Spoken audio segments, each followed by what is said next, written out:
Last year, I watched the 2019 Little Women adaptation by Greta Gerwig for the first time. It had a couple of my favorite actresses, Saoirse Ronan, who has been a long-time favorite actress of mine, Florence Pugh, who is an incredible powerhouse in her own right, and I've loved almost every movie I've ever seen her in. Timothee Chalamet. Sorry, Mom, I can't say your name. Chalamet, Timothee Chalamet, Charmander. Before I watched this film, I was hopeful that I would enjoy it because I love period pieces, and it seemed amusing and fun and romantic, and those are just shining points in my eyes, and it is a perfect recipe for a comfort film. Did it deliver on that? Yes, it did. So I want to talk about it after watching it again for like a fourth time. I want to dive into why I think it's fantastic. I will admit right off the bat that I have not read the book. Even though I have it right here, I have not read the book. I have not seen any of the other adaptions. Therefore, I can't say if it is a truly honest adaptation or if it is the best adaptation, even though all my research has said that it has really kept a lot of the true spirit of the original novel. But I just want to talk about how brilliant this film is as a film in of itself. Before we begin, I will be rambling. I will be deep diving into my reasonings as to why I like this, and there will be spoilers ahead. So if that's what you're looking for, let's go.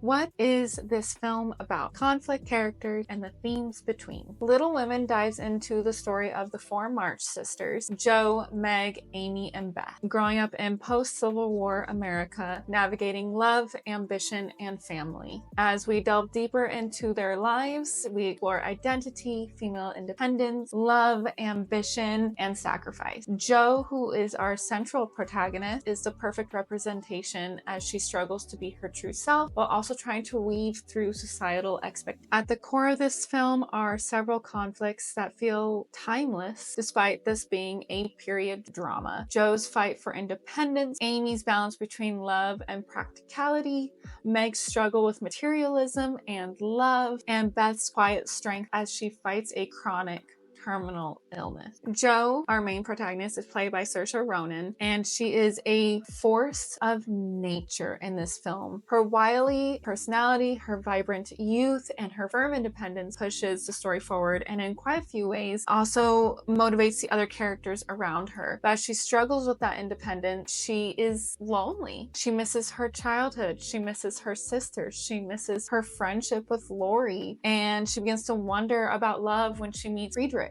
We witness as she fights her loneliness, her insecurities, and pushes forward with her dreams. She is motivated by her independence and creative fulfillment, fearing marriage and domestic life. She is fiercely loyal, talented, and determined, but she struggles with her inability to change and to adapt to change. Saoirse Ronan delivers such a beautiful performance. She brings such a beautiful, fiery, restless energy to Jo. She is like a spark every time she is on screen and wonderfully captivating to watch. My eyes are so drawn to her every time she's on screen. Even when she is at her lowest, there is such a beauty in the performance. It's undeniable. Amy is portrayed by Florence Pugh, and she is often shown to be, especially in her younger years, loud, and she is the loud and selfish sister with a temper. She craves attention when she is younger and gets angry when she doesn't get it or isn't the center of it. But as she grows up and comes into herself and realizes that as a woman, marriage is an economic necessity, and it is only helped when she becomes the protege of Aunt March, who is played wonderfully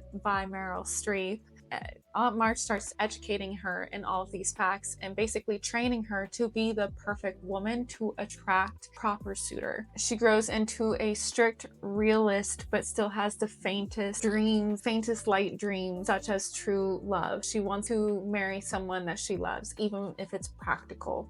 Amy is motivated by stability and recognition, revealing that with her age, she is not only determined, but practical and wise. Hugh brings a wonderful complexity to Amy so that we understand her even when she is being ridiculous. And this only transforms into admiration as Amy gets older and approaches her situation with maturity. She is also I just love how she is able to portray Amy's bratty younger self and also the poised adulthood version of her. And she just has such a fantastic chemistry as well with Timothee Chalamet. I think that's his name, which is even better because I can't wait for when they have more scenes together in the third Dune movie, because we are getting that movie. We better be getting that movie because I want to see that story. Anyways, this is not the video to go into Dune. I will do that later. Meg is portrayed by Emma Watson, and she struggles with materialism and the desire to be rich, to not struggle and want for things, but she also wants love, and she does succeed in finding love, but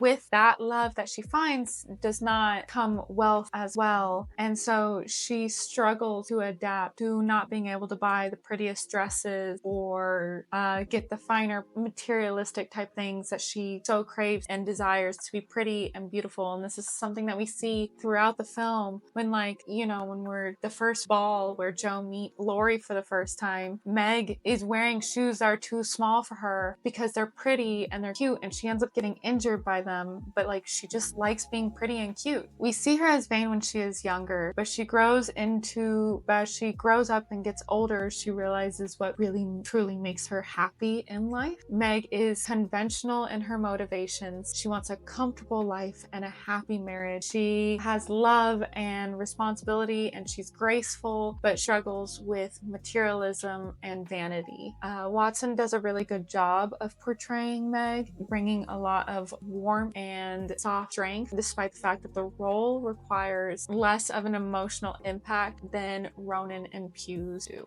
Beth is portrayed by Eliza Scanlon, and she is the true heart and light of the family. It is often said that she is the best of us, and we see that with her patience and her unconditional love for her sisters. And despite her bond with everyone, her journey and challenges affect Joe the most and really push her to overcome her doubts and challenges. Beth's motivations are a bit simple, but perhaps most important narratively and plot-wise, which is she simply wants to be close to her family. Scanlon's performance is quiet and subtle, but is very, very suitable as it portrays Beth's role as the emotional anchor of the family. Through their story, we are introduced to the limited choices available to women of the time, which is often expressed with Joe portraying frustration about marriage, with even Amy expressing a similar frustration. There are small victories, with Meg choosing love over wealth, Amy marrying strategically but with love, and Joe forging her own path and publishing and owning the rights to her own book. We see love expressed in various ways throughout the film: the traditional romantic love with Amy and Laurie and Meg and John, the complex unrequited love with Laurie and Joe, and the challenging yet familial love between sisters, with the rivalry between Joe and Amy and the unconditional love of Joe and Beth. The film also explores sacrifices in various ways: Amy sacrificing her art to secure her position in society and life, Beth sacrificing her own agency for her sisters, Joe sacrificing romantic love for independence, and Meg sacrificing luxury for comfort. How the cinematography portrays the emotions of the movie. Gerwig brings the intentions and emotions of each scene to life, reinforcing the film's themes of growth, love, and longing. He really brings even the most subtle of things, such as making it narratively clear when a scene is in the past or in the present and what emotion the central theme of that scene is. One of the most visually striking aspects of Little Women is its use of color and lighting. The past is bathed in warm golden hues, making it feel like a cherished memory. The present is cooler and muted and more realistic, a visual representation of how adulthood can strip away the magic of childhood. Handheld cameras are often used in this film, creating an intimate, natural feel, taken advantage of most during scenes of sisters bonding, like Joe and Beth on the beach, or emotional revelations like when Joe is writing at her desk. We see dynamic blocking that merged together with Gerwig's strict narrative choice of overlapping flowing dialogue, which helps create fluid, natural movement in scenes like the Christmas scene of the sisters talking over one another and moving from room to room with the camera moving with them. The wide shots reinforce isolation and longing, like with Laurie standing in the empty landscape after Joe rejects him, or Joe alone in the attic after Beth's death. The between mirrored compositions showing the past and the present and how drastically things can change, like with the scene of Joe running down the stairs in the past and finding Beth having overcome her illness and everything is vibrant and warm, versus the present when she runs down the stairs and finds that Beth has succumbed to her illness and it seems as if even the sky is gonna cry with it. But seriously, I want to go back to the color grading. It's such a subtle and yet obvious thing, and I fucking love it. I love how the past is colored in these warm golden tones and making their childhood seem like a romantic dream, and how the present is desaturated with blues and grays everywhere, showing their maturity and loss and change, made all more poignant because this is Joe's story and she hates change. And so when things change, that's why it looks bleak. And I think it's such a narrative thing. I think it's so wonderfully narratively, and it's so freaking pretty. The film is gorgeous, absolutely gorgeous. The music that shapes the heart of the film. The film score is composed by Alexander Desplat, who I love. His work in Harry Potter is some of my favorite scores of all time. It plays such a crucial role in shaping the mood and the tone, balancing whimsy, nostalgia, and deep emotion. It digs into characters' emotions, emphasizes key moments, and helps distinguish between the past and the present. Tracks like Plumfield and Christmas Morning lean into the warmth and intimate atmosphere, reinforcing the golden outlook on the past. The beach is soft and reflective, matching Joe and Beth's conversation about life and death. The simple piano melody reflecting Beth's acceptance of her fate and Joe's pain. One of my favorite pieces of the final sequence is when Joe is watching her book being bound. We feel as the score builds slowly, mirroring Joe's journey throughout the entire film. Nostalgia and accomplishment. It's hopeful and bittersweet. Romance isn't dead. One of the things I love about this film is how it approaches the modern day outlook and oversimplification that most studios have started to turn away from regarding women and romance. Love and independence are consistently and constantly questioned throughout. Joe rejects Laurie due to her fears of marriage limiting her ambition, but she also feels incredibly lonely at the end, as proved by her speech, the beautiful, heart-wrenching speech where it gets me every time. Amy dreams of love, naively at first and then practically, as shown with her speech when she says that she has always known she will marry wealthy. But she has courted Fred for years at this point, growing a genuine connection with practicality. She still marries wealthy when she marries Laurie, but it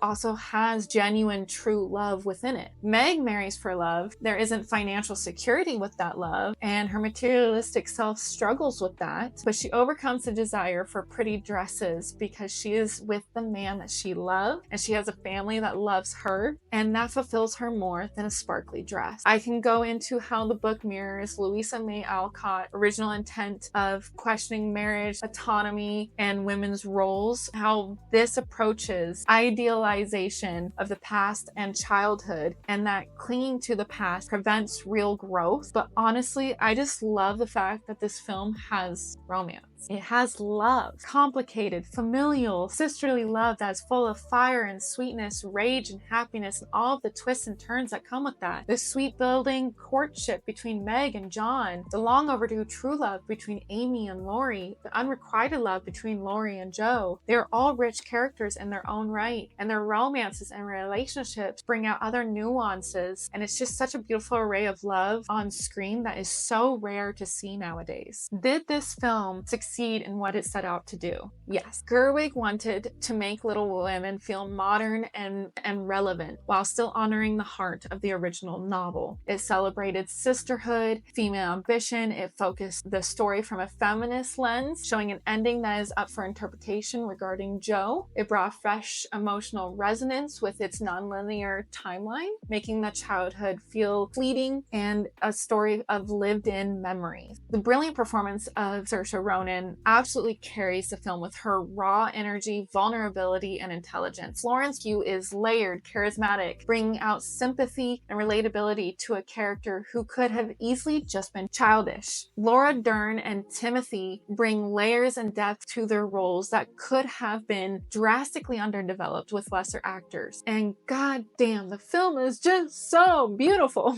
From its cinematography to its music and everything in between.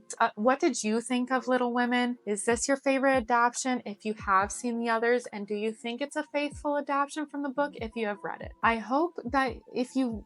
I tried a new way of making this video. I have a different kind of a script. I have a different microphone. I hope you like it.